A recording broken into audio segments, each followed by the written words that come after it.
फ़राइज़े गुस्ल 3 हैं।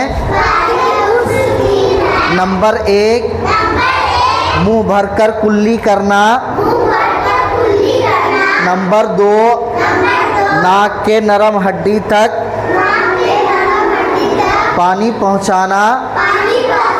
नंबर 3 पूरे बदन पर इस तरह पानी डालना कि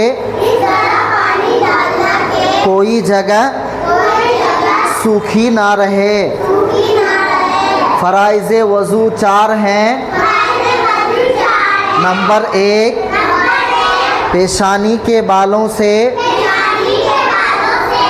ठुड्डी के नीचे तक एक कान की लौ से दूसरे कान की लौ तक पूरा चेहरा धोना। नंबर 2 दोनों हाथ कोहनियों समेत धोना। नंबर 3 चौथाई सर का मसह करना।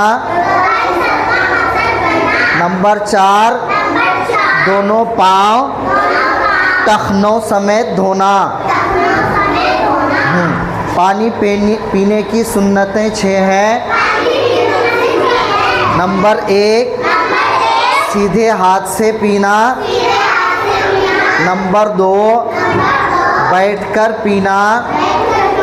नंबर 3 देखकर पीना।